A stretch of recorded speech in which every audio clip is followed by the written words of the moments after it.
Hello' guys, good morning. আজি দেখোন বতৰৰ অৱস্থা একদম বেয়া। 10টা বাজিল কিন্তু বতৰটো কেনেকুৱা হৈছে চাওকচোন বাৰু। বাপৰে, কুঁৱলী একদম ৰাস্তা দেখা নাপায়। গা চা ধুই অফিচত যাবৰ কাৰণে ৰেডি হৈ আছোঁ। ভাতকেইটা খোৱা নাই, ভাত খাম আৰু তাৰ আগতে এটা বস্তু দেখাওঁ আজি আপোনালোকক। মানে মই এটা কি ক'ম এইটো, চিকাৰত আহিছোঁ দেই।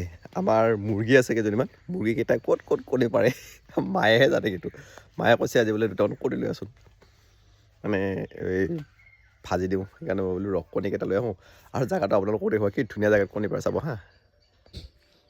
এয়া দেখা পাইছেনে, আজি একদম ৰ'দ ওলোৱা নাই। এতিয়া 10টা বাজিবৰ হ'ল, অফিচ যাব সময় হৈ গ'ল অলৰেডি। কিন্তু মানে বহুত বেছি কুঁৱলী, যিহেতুকে বাইক লৈ যাওঁ, সেইটো কাৰণে মানে ৰাস্তা দেখা নোপোৱাৰ নিচিনাই হৈছে। এতিয়াও ভয় লগা অৱস্থা হৈছে, সেইটো কাৰণে ভাবিছোঁ অকণমান টাইম লৈ পেলাই যাওঁ।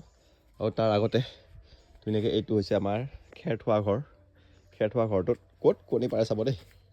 আৰু এইখন মানে বাইকখন বহুত পুৰণা হৈ গৈছে, নচলা অৱস্থাৰ কাৰণে ইয়াতে থৈ দিছোঁ। আৰু ইয়াৰে ওপৰতে আছে কণী। এনেকৈ বাইকখনতে কৃষ্ণ বিশ্বকৰ্মা ভৰি দি উঠি দেখাই দিব আপোনালোকক কোন জেগাত কি ধুনীয়াকৈ কণী পাৰি আছে। মুৰ্গীকেইটা মানে নিজৰ জেগাত ইহঁতক হেৰি দিলে কণী নাপাৰে ইয়াতে। চ' সেইটো কাৰণে ইয়াতে কণী পাৰিছে, কণী পাৰি থৈ দিয়ে। বৰ ধুনীয়া জেগা বনাই লৈছে আকৌ ইয়াতে।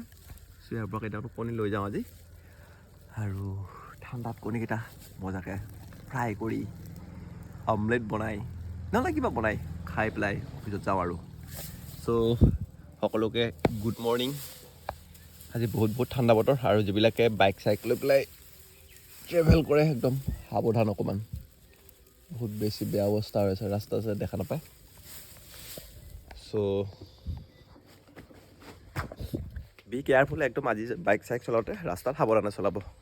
সকলোৰে দিনটো শুভ হওক। ধন্যবাদ।